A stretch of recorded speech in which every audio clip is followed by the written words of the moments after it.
Hi, I'm Alicia De Los Reyes, author of the Chick Lit Cookbook, And I'm Kelly Rosetta of KMR Publishing, the publisher of the Chick Lit Cookbook. and today we're going to be talking about our favorite Chick Lit books. Oh, yes. I mean, obviously, we here at the Chick Lit Cookbook are all about chick lit, and it's a popular genre that sometimes gets a bad rap, but we know that it has many redeeming qualities, and that's why we all love it so much. So, Alicia, Chick Lit Maven, founder of the Rumson Fairhaven Chick Lit Fan Club chapter. I believe it was actually called the Trash Novel Fan Club, slightly different genre. Stop it! I was joking. There was a thing? Well, yes. Get out of here! Well, obviously, I consider you the guru on all things chick lit. It used to be my sister who was a big fan of the Shopaholic series, but it's obviously you now. Thanks. What do you have a favorite chick lit novel? I do not have a favorite Chick Lit novel. I have a favorite author. Oh. Sophie Kinsella. Oh, She's my favorite. Popular one. Everything she writes is just very funny and very smart.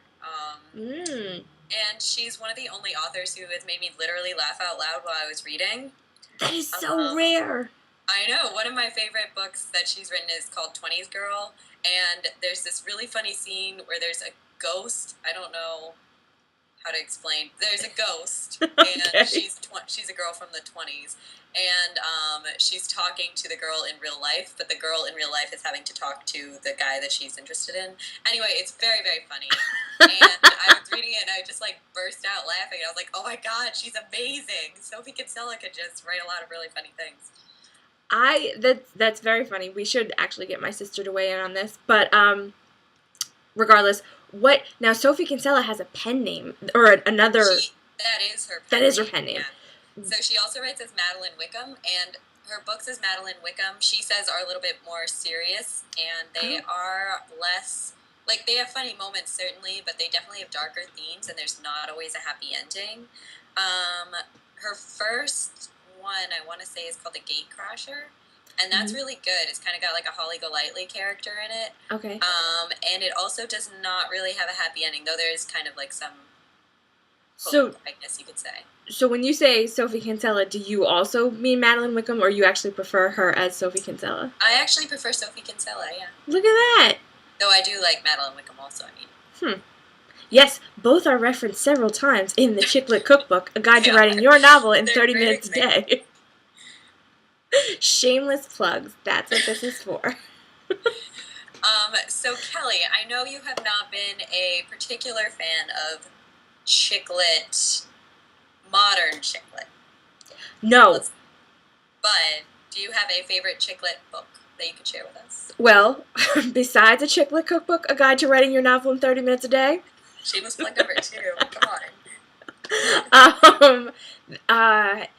Yeah, I think I was as we write in our bios, I was a late comer to the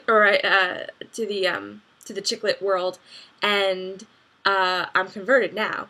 But I think in high school I was trying to be intellectual, and for some reason I was not enlightened enough to know that being intellectual does include having an appreciation for Chick Lit, and I thought I was being all snobby, and I was like, oh, I'm only going to read things from the Barnes & Noble's classic section.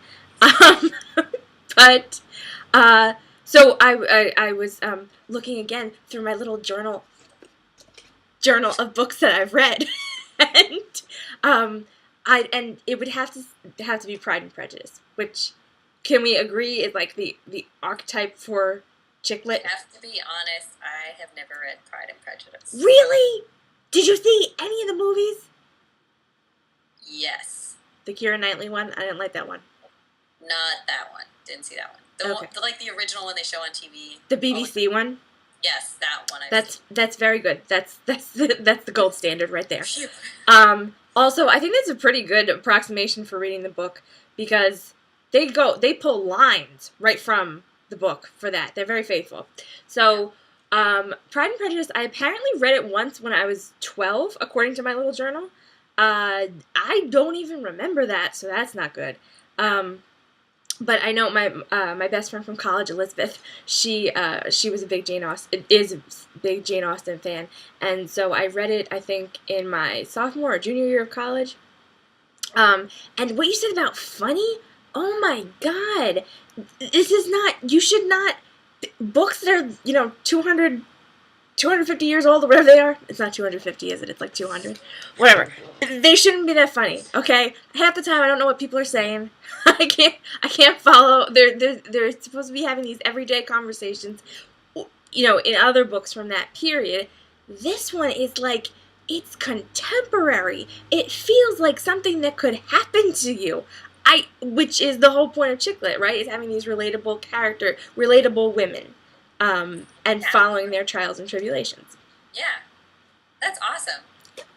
Great choice. Thanks. So what do you think? Should we leave it there? I think so.